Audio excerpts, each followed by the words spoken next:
But I fear the gangrene has taken too deep hold to be eradicated in these days of venality. But if those people of Britain who are excluded from being electors are not represented in Parliament, the conclusion is much stronger against the people of the colonies being represented, who are considered by the British government itself, in every instance of parliamentary legislation, a distinct people. It has been determined by the Lords of the Privy Council that acts of Parliament made in England without naming the foreign plantations will not bind them. Now, what can be the reason of this determination but that the Lords of the Privy Council are of the opinion the colonies are a distinct people from the inhabitants of Britain, and are not represented in Parliament? If, as you contend, the colonies are exactly in the same situation with the subjects of Britain, the laws will in every instance be equally binding upon them, as upon those subjects, unless you can discover two species of virtual representation, the one to respect the subjects of Britain, and always existing in time of Parliament, the other to respect the colonies, a mere non-entity, if I may be allowed the term, and never existing, but when the Parliament thinks proper to produce it into being by any particular act in which the colonies happen to be named. But I must examine the case of the colonies more distinctly. It is in vain to search into the civil constitution of England for directions in fixing the proper connection between the colonies and the mother kingdom. I mean what their reciprocal duties to each other are,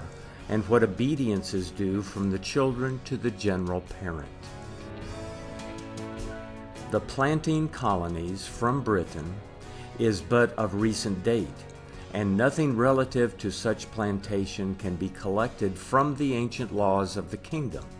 Neither can we receive any better information by extending our inquiry into the history of the colonies established by the several nations in the more early ages of the world. All the colonies, except those of Georgia and Nova Scotia, formed from the English nation in North America, were planted in a manner and under a dependence of which there is not an instance in all the colonies of the ancients, and therefore I conceive it must afford a good degree of surprise to find an English civilian giving it as his sentiment that the English colonies ought to be governed by the Roman laws, and for no better reason than because the Spanish colonies, as he says, are governed by those laws. The Romans established their colonies in the midst of vanquished nations,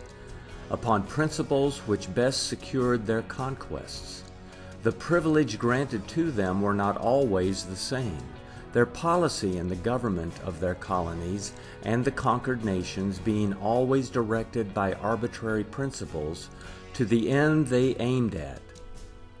the subjecting the whole earth to their empire. But the colonies in North America, except those planted within the present century, were founded by Englishmen, who, becoming private adventurers, established themselves without any expense to the nation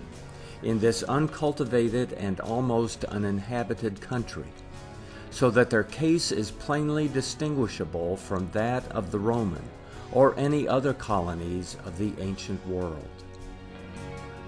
As then we can receive no light from the laws of the kingdom or from ancient history